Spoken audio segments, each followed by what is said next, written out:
Nous allons enchaîner tout de suite, et puis Monsieur le Président de la République du Gabon, gabonaise, nous rejoindra, mais sauf si vous avez le temps, on va enchaîner directement sur la prochaine session. Je vais me permettre d'appeler une journaliste professionnelle, une journaliste très connue aux États-Unis. Elle est, comme on dit, africo-américaine. Elle est originaire en partie du Nigeria. Elle est très souvent sur WABC. Elle va mener une conversation avec deux hommes formidables que le monde connaît comme étant des grands humanistes qui connaissent bien l'Afrique, le père inventeur du microcrédit et de la microfinance, prix Nobel de la paix 2006, M. Mohamed Younous, et surtout aussi l'ambassadeur Andrew Young, qu'on ne présente pas, qui connaît l'Afrique mieux que quiconque, qui a été également ambassadeur des États-Unis aux Nations Unies, qui a été le maire d'Atlanta, l'homme qui a amené les Jeux Olympiques à Atlanta et qui a fait que cette ville s'est construite de rien et est devenue aujourd'hui le premier aéroport aux États-Unis. J'appelle Shadé Baderouina de WABC et ses invités. Merci.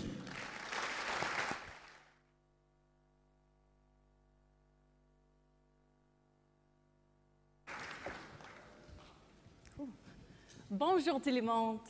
Je ne parle pas français, mais je parle anglais. Et je serai ravie d'être ici parmi vous, j'adorerai. Hello, everyone. It is a pleasure to be here today. This is such an exciting time. We are thrilled with the response here. There are more than 54 countries represented here, more than 500 people. This is such an exciting time for Africa. Over the past decade, 6 of the world's 10 fastest growing countries were in Africa. So there is really a treasure trove of opportunity here. So this is something that we want to highlight today. His Excellency has agreed to stay on for our discussion with a conversation with the wise man, the former U.S. Ambassador to the UN, Andrew Young. I'm going to sit here, and Ambassador, if you can make your way up here to the stage. Thank you. Ambassador Young was a former trusted advisor to Dr. Martin Luther King during the Civil Rights era, and he went on to serve as U.S. Congressman from Georgia and Mayor of Atlanta. He is somebody who is quite passionate about Africa through his life. And Mr. President, can we have you come up here on stage as well? Thank you very much.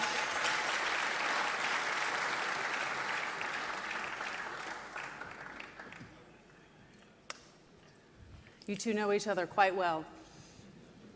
Well, Mr. President, we've been witnessing countries really fall deeper into a recession. There is an economic slowdown throughout the globe, but it's really a different story in Africa. Africa is thriving. In your mind, where is Africa today and where is it going? You have a lot to say on this one.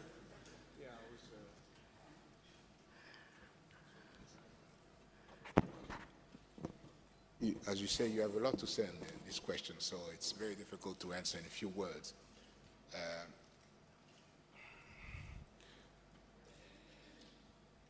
As I said earlier, we are today in Africa conscious of, as Africans, what we can do and what we should do. And after the independence, we have gone into reforms of our institutions. And now we all agree that we have to focus on the economy and basically how to feed our people, how to provide for jobs, and also better in higher education. We also realize today that we can be actors, and we can be world player because most of the resources, natural resources, are in Africa. And today, our message is, well, you're coming to Africa, let's sit down. We have something to say. We have something to discuss. And things should be done also our way. And we want to have a say in the matter. And we think that it is important for everybody to recognize the importance of the continent of Africa and say that we, right now, the good example is that despite this international crisis, it hasn't hit the continent as much as some would have thought, that it would. We still keep average of a 5 to 6, percent economic growth for the continent. So we are then part of keeping, the world economic growth, in a higher rate. So therefore, it gives you an indication of what Africa should represent in the future. What we have really to focus on, and what we as leaders, is to make sure that we could provide for our people stability through good governance, through good and economic policies, but really stability is key. Just imagine no more conflict, stability for the next decade in Africa. The world will be a different place altogether. So specifically, what are you looking for as we're talking about business opportunities here? What does Africa want, and what specifically do you want for Gabon? The message is that is very simple. You can today make business and make money in Africa as you do it in the rest of the world. There is no business conducted in an African way. Business in Africa should be like business anywhere in the world. So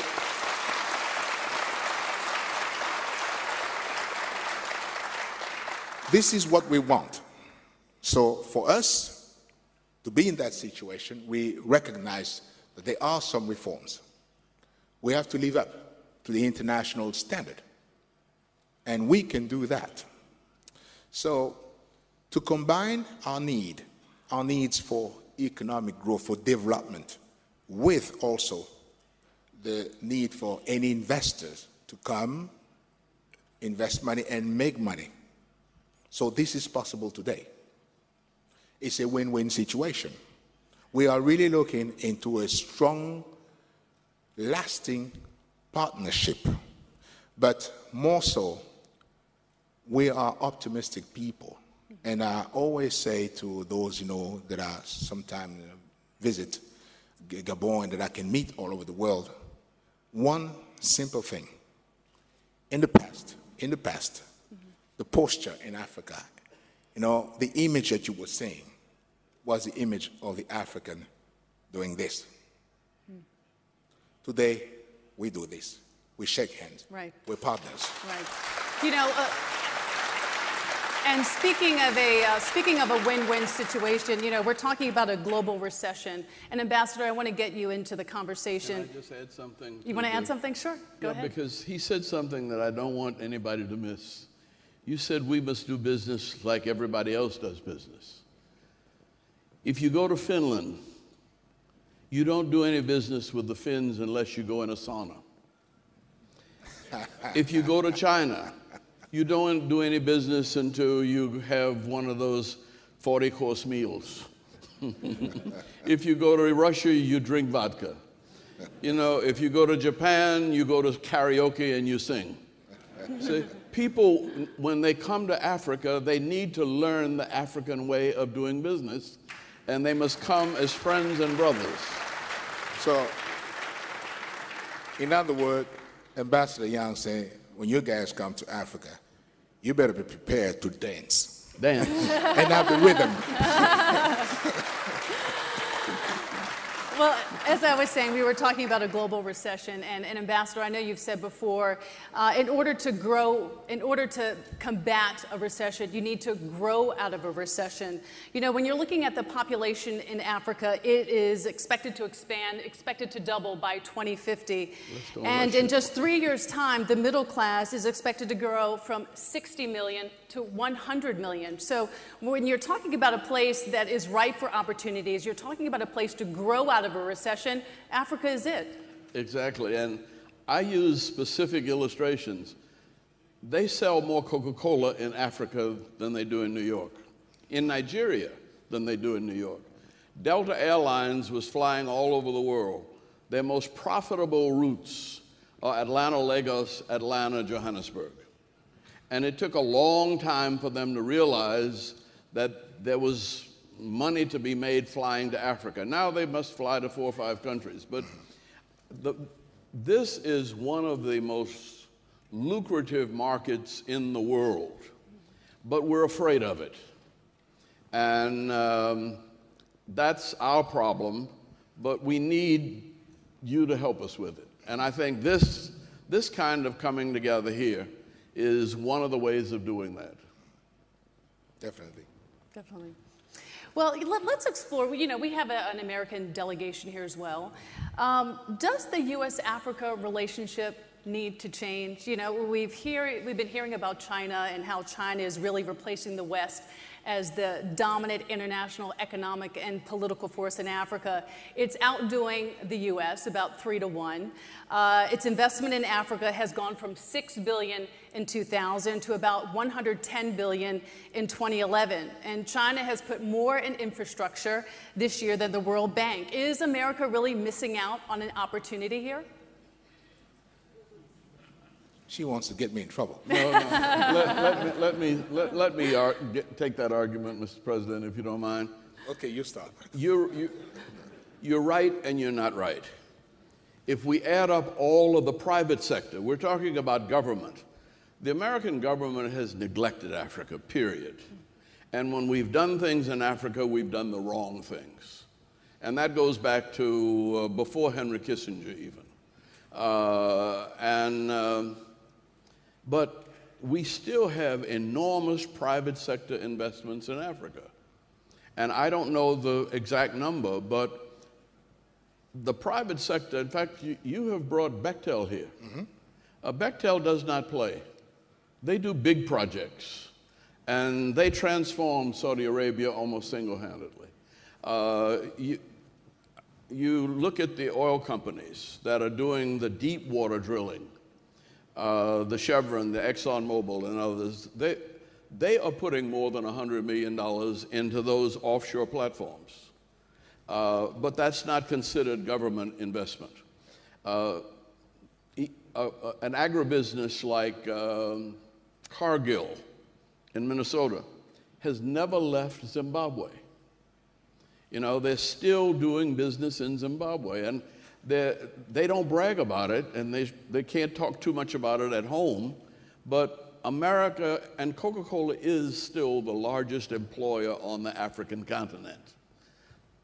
And I know the figures for Chevron. 89% of the Chevron workers in Angola and Nigeria are Nigerians and Angolans. They're from Africa.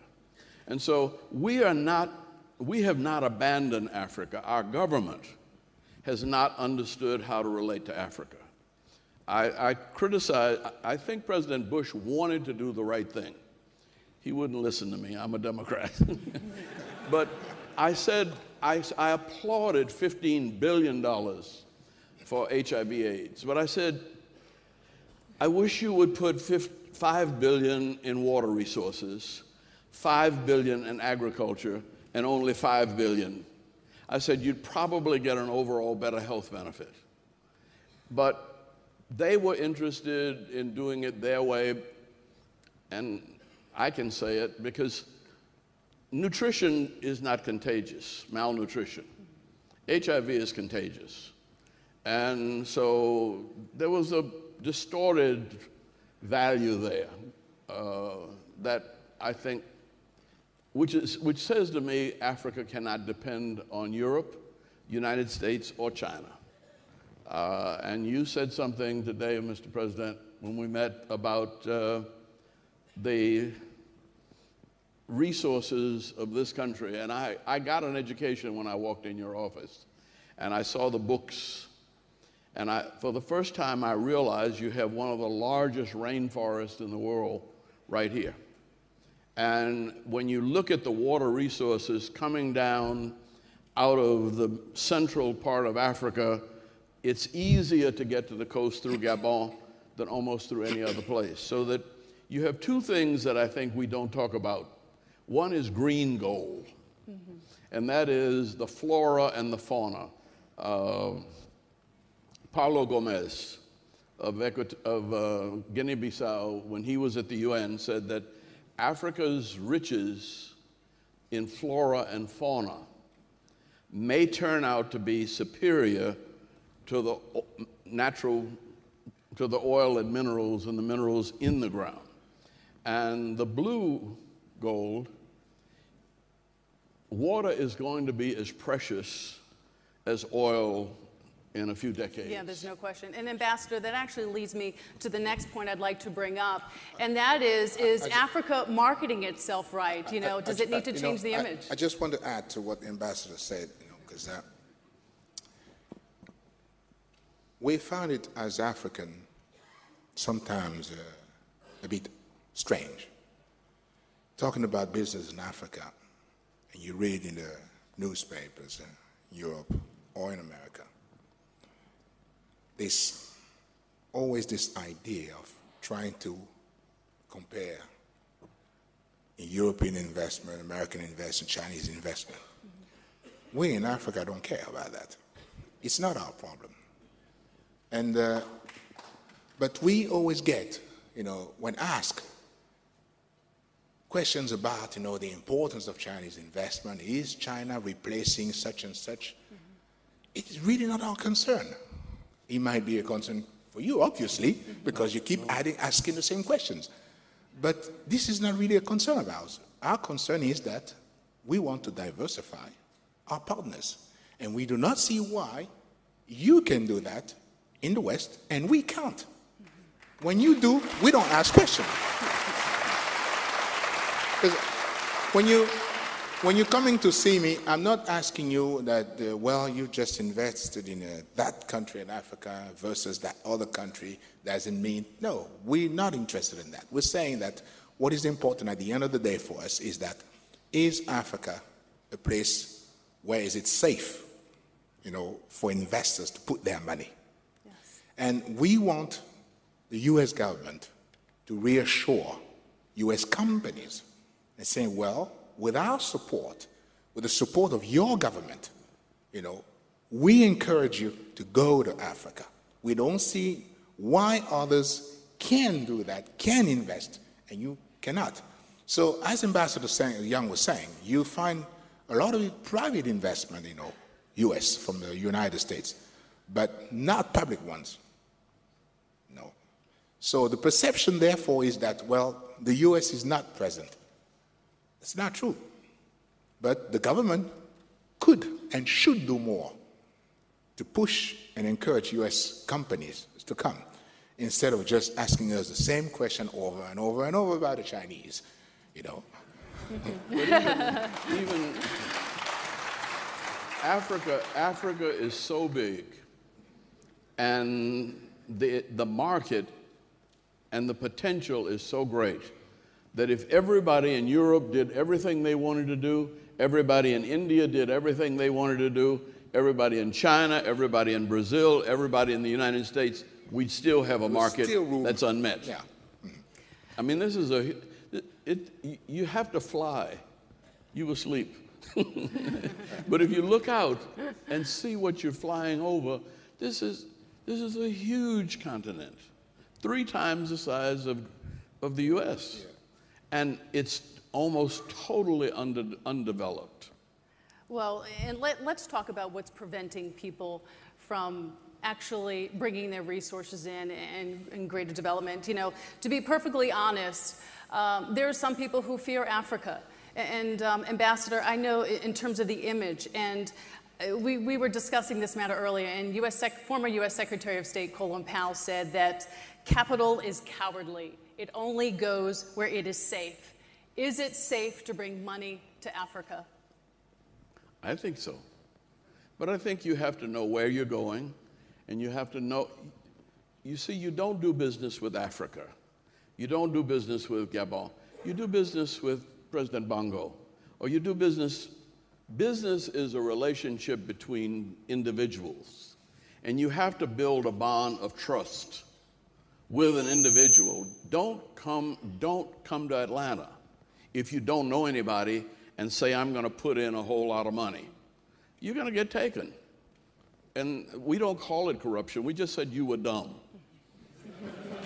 So, But if you come to Atlanta and don't know anybody and don't know what you're doing and don't take time to build relationships, you're going to lose money. Right. And a part of really building that relationship, you know, alluded to this earlier, is really the marketing of the continent. You know, does Africa need to market its image in another way? I certainly think that there is improvement for us. But again, it goes back to perception. Africa is not a safe place, you know, to invest, you know. So one article, two articles, everybody thinks. Right, that's the wrong perception. But Libreville and Libreville streets are safer than some streets in some major cities in the United States. Absolutely, absolutely. But still, you would say that Libreville, being in Africa, it's not safe. Right. So is the continent thinking about ways to market itself in a different way globally? Is that what's needed? Because I'm talking with several businesses I think so here. because I think we have not been conscious enough of the need for us to market ourselves. Mm-hmm. And sometimes, even when we want to do that, we go hire companies in Europe and America. Okay, well, we give you a lot of money, you know, to market for us. But sometimes it's not done the way we want it. Right. So we, therefore, should do something. And maybe why it hasn't been done because we did not perceive, you know, that the image was as bad as we thought.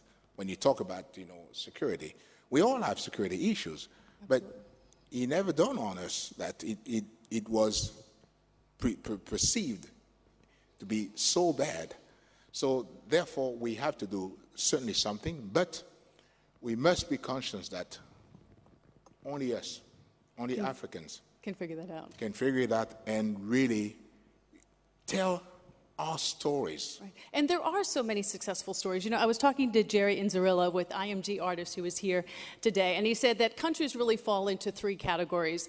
They either have a good image, a bad image, or no image. And, you know, and we're talking about there's so many successes in Africa. When you look at Rwanda, that was known for all of the genocide, that has completely changed now. Now people are going there to see the gorillas. There's a great tourism industry. There is great healing that's happened in that country. But still, on a grand scale, I think people need to know more about Africa and all of the resources. What is it that you want people on the global scale? We have so many people here. What do you want them to take away when they leave here today? What would be important for me is that you've come all the way from America, and you are going to spend some days here with us in Africa. When you go back, tell it as it is, and do not distort. Yeah. It's important. It's important, and some might find it, why is he saying that? I remember I was defense minister, and we built a military hospital. And that hospital, the best in this country, very modern. And for the inauguration, of course, the president, my predecessor, came, and we had guests. And among guests, journalists who attended the inauguration spent 3 hours with us, visiting the whole hospital. The next week, in the magazine, there was not a word about that hospital. Not a word. But, again, the same image, the same stories. Well, poverty, then this and that, but never. So, even when we do something positive, it is never told in your newspapers, your magazine, or on television. But that's true of Atlanta, too. Atlanta had what I think was the best Olympics ever. Mm-hmm. We paid for everything. We had no debt. It was a wonderful celebration, but the press around the world was negative. And we have a saying, and I know you've heard it, if it bleeds, it leads. And so our news is really about the sufferings of humanity. And we very seldom in our newspapers or television stories, in fact, we've created a competition in Atlanta, who can be the good news station? And we've challenged them to find some good news because we got tired of hearing bad news. We've now got 6 million people around Atlanta, and they would find ways, they'd go all over the suburbs to find something bad to lead when there was something good going right here in the middle that they didn't consider newsworthy. And so that's not Africa's problem. That's our problem.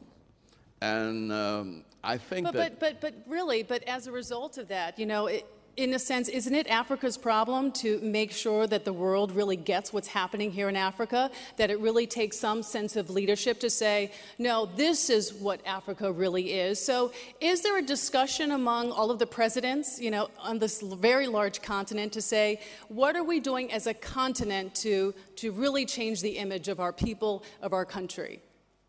You know, the awareness is among presidents now. We're talking about that.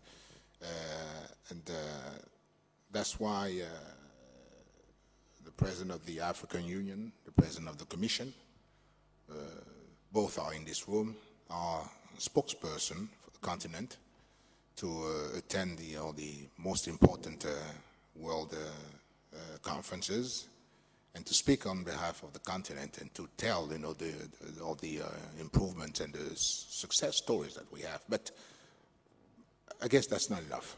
And therefore, that's why we welcome venues like this one, where we have a lot of guests, you know, important ones, coming from all over the world, see by themselves. And when you come all the way, you come, you listen, you see the country, you talk to the people, you then have another vision, and the real one. So forums like these ones are very important for us to interact, you know, with people. And that's why we like to, again, thank our brother Richard for, you know, organizing all this and give us an opportunity, you know, because if it hadn't been for this forum, you yourself wouldn't have been here today. No, So- I would not have been. so I would have this still is been a- in New York. This is very important. We visit you all the time. Every year we're going to New York, but you're never coming to see us. Well, I haven't received the invitation. So you have to understand that there are other places where also, you know, we never sleep. well, and I have been to, I think I've been to 50 of the 54 countries of Africa, and I've been here a couple of times. But I didn't know till this time that you have elephants that walk down to the ocean, and you can see gorillas, more gorillas than you have in Rwanda. You can see the elephants going to bathe in the Atlantic, and you can see the humpback whales offshore, all from the same place. Now to me, that's a story that needs to be told. that you find in the rainforest here. We have the reason we got to know about Chinese medicine was Scotty Reston, who was the lead reporter for the New York Times, had a ruptured appendicitis when he went there with Nixon. And they operated on him, and they didn't give him any anesthetic. They used acupuncture. And he watched himself be cut open and his appendix removed. And he wrote about it in the New York Times. And all of a sudden, everybody had respect for Chinese medicine. Deepak Chopra has made people have respect for Ayurvedic medicine, and he's integrated that. But there's African medicine which is older than European or Chinese medicine. And that's what's in our rainforest, and that's the traditional medicine of Africa, is where Paulo Gomez says is some of our greatest wealth. Now, if that wealth is hidden here, and I'm sure it is, finding ways to discover and develop cures for hepatitis, diabetes, HIV, AIDS, all of that I'm a preacher, so forgive me, but I was taught in school that earth hath no horror that heaven cannot heal. So I've always believed that if God put a disease on earth that occurred, that somewhere on the earth is a healing. And it's not necessarily in a test tube. People grow it in the ground. And people have been curing themselves of diseases here on this continent for a long time. Yeah. Well, hopefully we can also heal this economy across the globe. That's the way to heal it. That's the way to heal it. The biggest expenditure, I mean, our healthcare system is completely out of whack. And it's because I go to get blood pressure medicine and it's $45 every month. You know, we can't afford that. But I'm sure that there are better ways to control blood pressure. Right. Well, Ambassador, thank you, Mr. President, thank you. But before you guys depart, and speaking of healing, I would like to introduce our next spokesperson, Muhammad Yunus, who is also known as a great healer dealing with poverty. If Mr. Yunus, if you can please come to the stage. I know you have some remarks to give. And I know many of you out there are familiar with Mr. Yunus. He is the founder of Grameen Bank and a Nobel Prize laureate from 2006 for his revolutionary microcredit financing that helped lift people out of poverty in rural Bangladesh. Mr. Yunus, thank you so much for joining us, and I know you have some remarks to share with us today. Thank you very much. Thank you, Mr. President. I hate to interrupt this most absorbing discussions. Everybody's so attentively listening to what you have to say. So I'm kind of departing from that. Sorry for that. I come from Bangladesh, and as soon as, this is my first time, thank you for inviting me to Gabon. And as soon as I came, I feel I can breathe so easily. Bangladesh and Gabon, guess which one is a bigger country in space? It's Gabon. It's almost 1.5 times probably Bangladesh. But Gabon has only 1.5 million people. And Bangladesh has 160 million in that same space, a smaller space. So you can imagine how I breathe so easily here. That's a wonderful opportunity. I mean, I became so jealous of this country, coming from Bangladesh. All the problems we have in that country, you cannot even imagine what we got. And that's what led me to the things that I do out of desperation. When you become desperate, you do things which don't go by the book. So I didn't go by the book, I just jumped at it. And that's what created those little things that I did. I had no idea of creating a bank or creating something people will notice. All I was trying to do is to solve the problem of few people in one village out of desperation, because they were borrowing money from the loan sharks. So I said, why do I have to suffer so much for these tiny little loans? Why don't I give it money from my own pocket? So I started giving it from my own pocket. That's all. And they got so excited, then I thought I should connect the bank with them. The moment I proposed it to the bank fell from the sky. What? You want to lend money to poor people? You're out of your mind. I was out of my mind, otherwise I would probably do that. The more they argued against it, the more agitated I became, more I thought is the most legitimate thing to do. I said, banks, you created a funny institution because you're supposed to lend money, but you're lending money to people who already have money. Lending money to people who don't have money is the most reasonable thing to do, and you're not doing that. So I thought they're all ups and downs. I mean, it's a crazy situation. So I finally, after months of struggling with them, they will not change their mind. So I offered myself as a guarantor. I said, okay, I'll sign you everything, all the papers, I'll take the risk, and you give the money. That was the beginning of what became known as microcredit or microfinance. And very simple thing.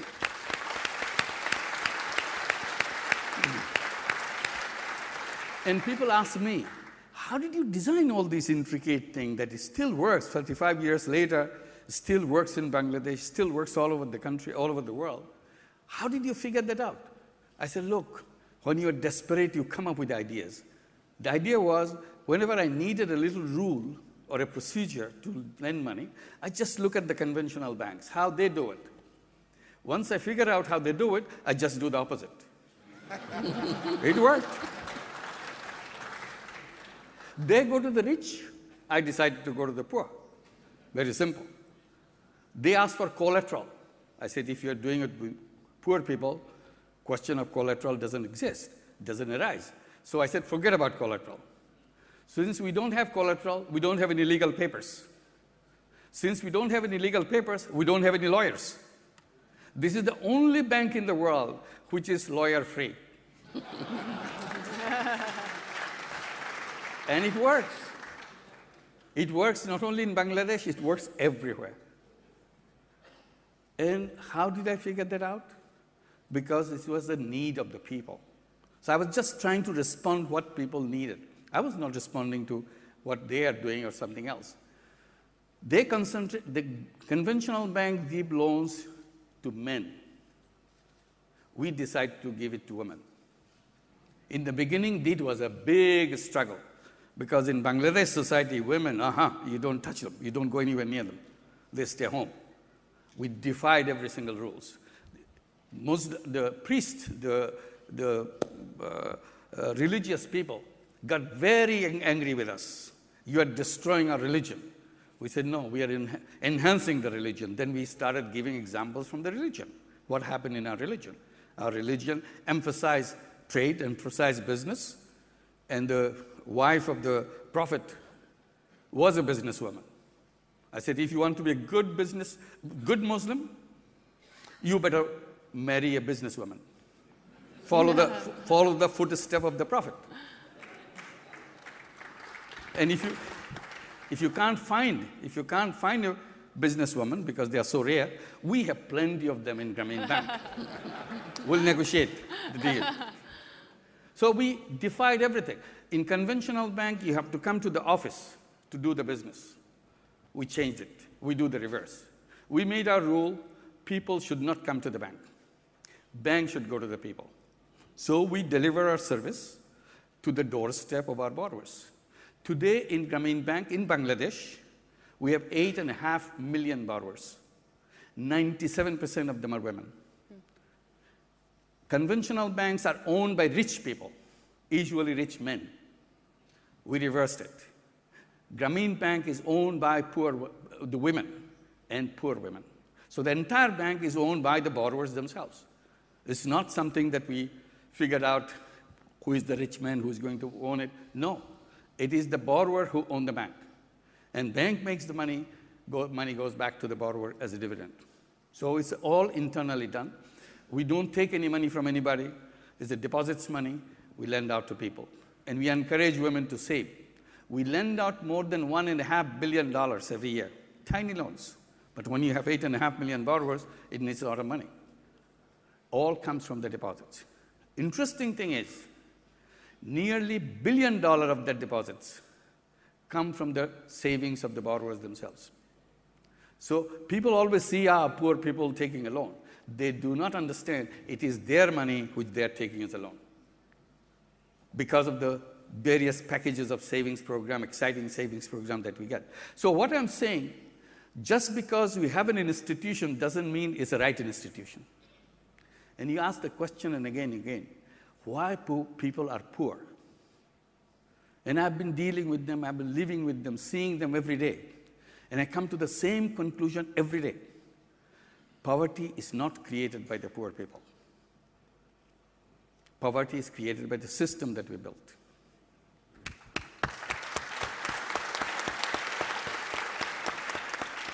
If you fix the system, nobody in the world will be a poor person.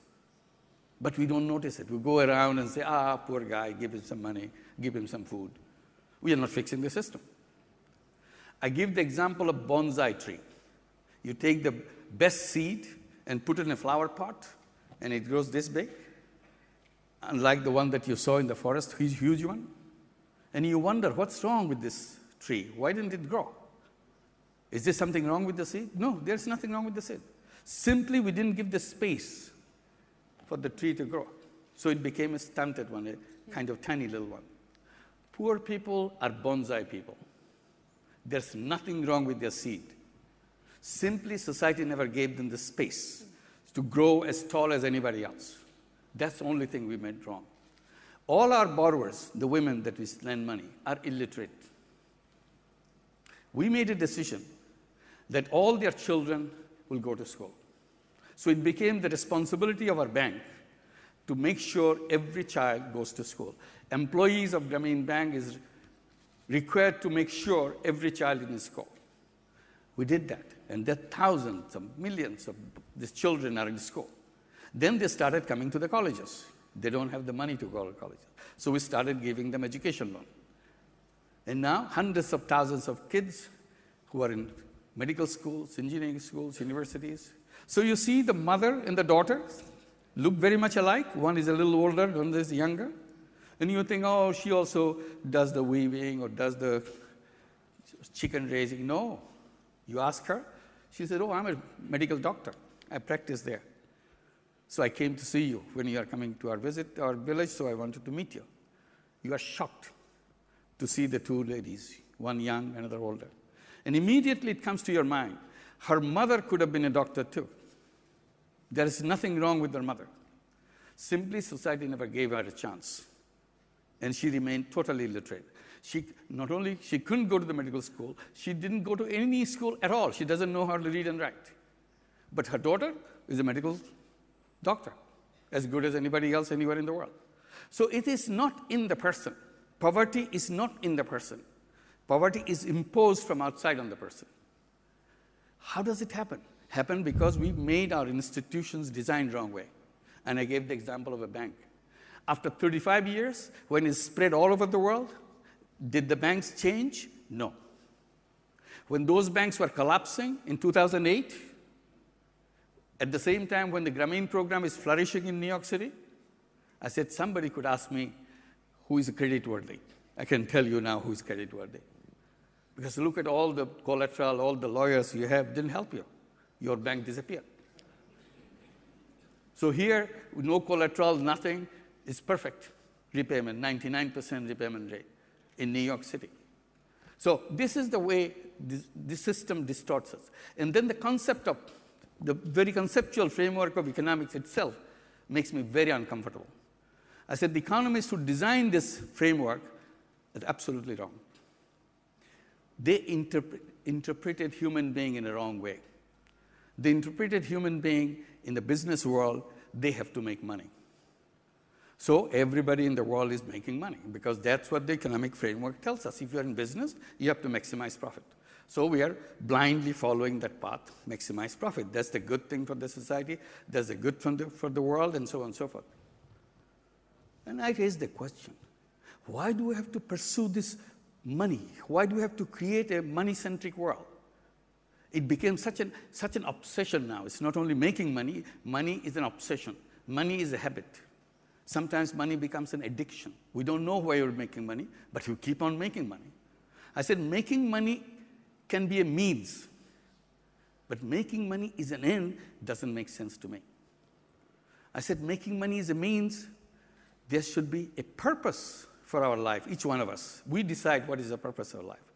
That would be the end, not making money as an end. Today, it got mixed up. The purpose is forgotten. Why we're here, what we're supposed to do is never discussed. Where all we do, make money. I said, look, we are selfish, okay, so we have a business. But we are also selfless.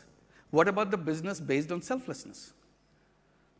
Unknowingly what I did, as I was doing Grameen, I started creating other companies, other businesses. Every time I see a problem, I address the problem by creating a business. This business is geared towards solving problems rather than making money for anybody. I created more than 50 such companies. I keep on adding more and more companies because there are so many problems in Bangladesh. So every time I see it, I do it. And I have created all this. And people ask me, why do you do that if you're not making money? I said, making money never entered my mind. I was so focused on solving problems. I said, solving problems you can do by charity. I said, no, charity doesn't solve problems. Charity only hides the problem for a while. Charity is a wonderful concept. I'm not kind of minimizing the importance. But it has a limitation. Charity money goes, it does the job, wonderful job, but never comes back. But if you can transform it into a business format, money goes, it comes back, and you send it back again. So again and again, you do the same thing with the same money. Unlimited. You create an engine which never stops. It doesn't need any fueling because it's a self-fueled engine. That's what the social business is all about. So we created a company for environment to bring solar energy in the villages. You mentioned, Mr. President, that 60% of the people in Gabon doesn't have electricity. 70% of the people of Bangladesh doesn't have any electricity. They have not seen any electricity because it doesn't exist. So we took it as an opportunity to create a social business to bring solar energy in the country. And it became such a successful company. Today, we have nearly 1 million solar home system functioning, and it's expanding. Every day, we sell more than 1,000 solar home systems. Any business, social business. Not anybody is going to make money out of it. We have to cover the cost and do it. And then international companies became interested. Danone came forward. Then we gave them a challenge. Can you address the problem of malnutrition among the children of Bangladesh by your company's talent and creative power? So they designed a special kind of yogurt, put all the micronutrients into that yogurt, made it very cheap. Once you're a social business, suddenly your mind opens up completely. You cannot imagine how that mind will work as long as you are attached to the profit motive. The moment you delink yourself from profit motive, suddenly you see the another option. So we create that, we sell it, company covers the cost, and children are now becoming healthy. There are a lot of studies done on over there. So we have joint ventures with Danone, with Veolia for water, for Adidas for shoes, so that we can bring shoes for. We said nobody should go barefoot in Bangladesh. We make sure that everybody can afford shoes and good shoes. So we challenged Adidas to produce shoes which will cost under €1. And they produced it. They worked 2 years for hard work and finally came up with that. We created a separate company, Grameen Adidas company, to produce those shoes. We challenged Uniqlo, Japanese company, to produce sanitary napkin for women in the villages. So that it's very cheap, so that people don't have to suffer from all the diseases they suffer because of the unhygienic condition of them. So each problem can be addressed in a social business way.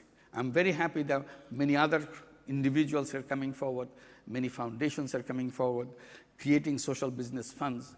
Very soon, Crédit Agricole will be announcing a social business fund of €20 million to invest in anybody who has an idea.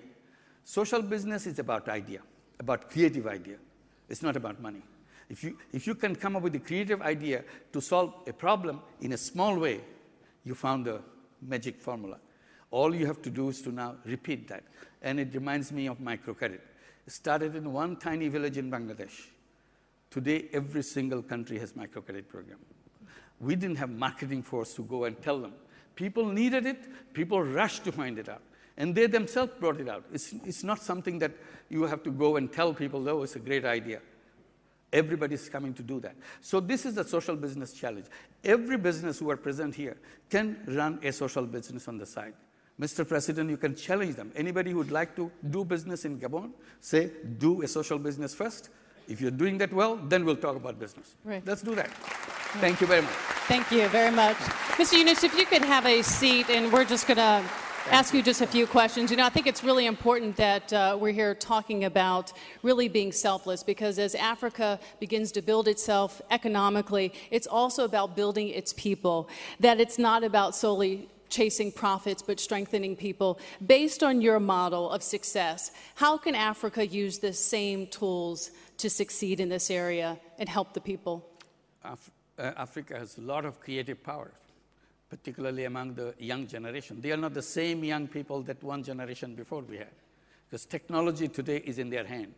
They're connected to the whole world. They are not the same people. They connect with each other in split seconds. They can send mails to thousands and hundreds of thousands in split seconds. And that's what's happening. And in 20 years from now, 10 years from now, young generation, when they will come up with the decision-making power, they bring much more power than Africa ever known. And it's not only peculiar to Africa, it's the whole world is going through that process. Because the young generation is the most powerful generation in the entire human history. So they have the creative power. All we need to do is to allow them to express that creative power. And social business is that. It's a local problem, it's a local talent, local creativity, put together, change the world. You just need to give them the space to grow. The space as you to put grow, it. absolutely. They have the power, now we have space to grow. Well, thank you so much for your remarks today. Thank you. Mr. Yunus. Thank you so much. And Mr. President Thank you. and Ambassador. And we are going to actually take a 20-minute break, but this discussion of Africa will continue, and we will have more robust discussions. So thank you very much for attending our opening remarks. Thank you. Thank you.